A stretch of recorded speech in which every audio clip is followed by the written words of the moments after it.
Congolaises et Congolais, une fois de plus, je viens vers vous pour vous parler de la situation de Lassine Bouiti, ce jeune acteur politique congolais, ce jeune opposant, qui a été enlevé le 11 mai par le régime en place, par des hommes cagoulés, qui a été conduit dans une destination inconnue, qui s'est fait correctement molester, qui a été torturé, puis a été jeté à la place publique tout nu par les sbires de ce régime, simplement à cause de ses prises de position.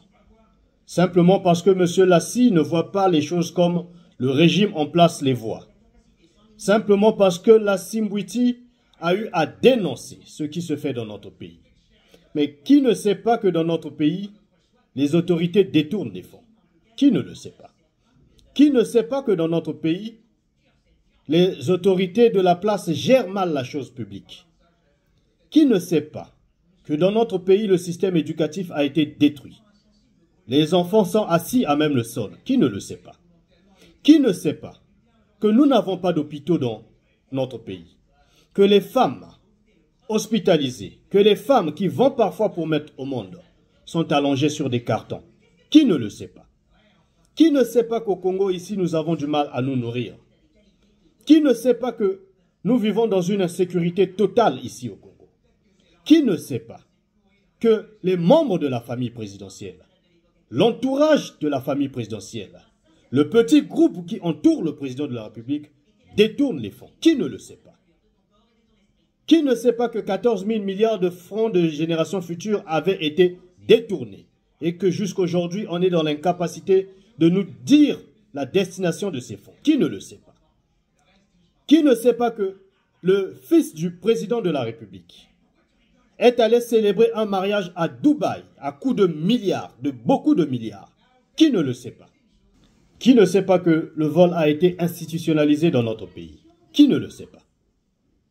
Tout le monde le sait. Nous savons tout ce que vous faites. Nous savons ce que vous détournez. Et nous savons où vous allez cacher ces fonds. Nous savons les biens que vous achetez à l'étranger. Nous savons les différentes entreprises que vous utilisez pour pouvoir effectuer les achats de vos biens au niveau de l'Occident. Nous savons tout. Nous vous suivons, nous suivons tout ce que vous faites. Nous avons ouvert les yeux. Et aujourd'hui, parce que Lassi le dit, vous avez voulu faire de lui un exemple. Non, chère autorité de la place publique, chère autorité congolaise, vous vous êtes trompés. Aujourd'hui, vous ne pourrez plus nous intimider. Nous avons compris notre erreur. Nous vous avons laissé trop de latitude. Nous vous avons laissé la possibilité de voler. Nous vous avons laissé la possibilité de nous mater. Nous vous avons laissé la possibilité de nous transformer en sujet afin que nous ne soyons pas à mesure de réagir. Mais aujourd'hui, nous disons stop à tout cela. Nous sommes des citoyens libres, nous sommes des Congolais, protégés par une constitution. Constitution que vous-même vous avez fait passer en 2015, pourtant boudée par les Congolais. Mais vous nous l'avez imposée. Et cette constitution de 2015, en son article 8, il montre le caractère sacré de l'être humain. Mais pourtant, vous n'avez pas respecté la sacralité de l'être humain en torturant Lassine Bouiti. Et l'article 9 de cette constitution annonce clairement que tout prévenu bénéficie de la présomption d'innocence. Mais c'est pas ce que vous avez fait avec Lassi. Lassi avait déjà été désigné comme coupable. Et l'article 11 de cette même constitution interdit les actes de torture. Mais pourtant, il y a eu torture sur la personne même de Lassine Bouiti. Mais nous vous disons clairement que nous n'allons pas nous arrêter, nous allons donner une réponse forte à ce régime. Congolaises et Congolais, si nous laissons la situation de Lassi être classée sans suite, je pense que le gouvernement et tous ceux qui les entourent vont poursuivre avec des actes d'enlèvement. Après Lassi, à qui le tour? Est-ce encore un acteur politique de l'opposition ou un membre de la société civile? Nous n'avons pas le droit de nous laisser faire. Si nous abandonnons, cela reviendrait à dire que nous acceptions ce qui se fait sur nous. Nous acceptons ce qui se fait sur nous. Que nous acceptons les actes de torture. Que nous acceptons les enlèvements. Que nous acceptons les arrestations arbitraires. C'est ce que cela voudrait dire. Que nous avons renoncé à notre liberté.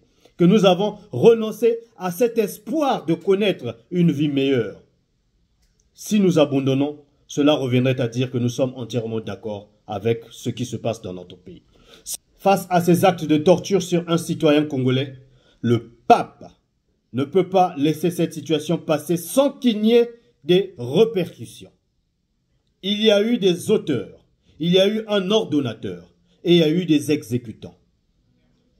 Jusqu'à ce jour, nous n'avons vu aucune ouverture d'une enquête. Nous n'avons pas vu le procureur de la République s'autosaisir de cette affaire. Et nous voyons un porte-parole du gouvernement venir comme pour minimiser ce qui s'est fait sur un Congolais, alors qu'ils sont censés protéger les Congolais. Si le gouvernement est dans l'incapacité de protéger les Congolais, à quoi nous sert ce gouvernement? Nous ne voyons pas l'utilité de ce gouvernement. C'est pourquoi je vous annonce solennellement que nous allons tenir des sit-ins devant le ministère de l'Intérieur et de la Justice. Et à vous, combattants de la liberté, qui vous trouvez dans les 11 autres départements, pour ne pas dire les 14 autres départements, puisque nous en avons 15 actuellement, nous vous demandons de vous mobiliser.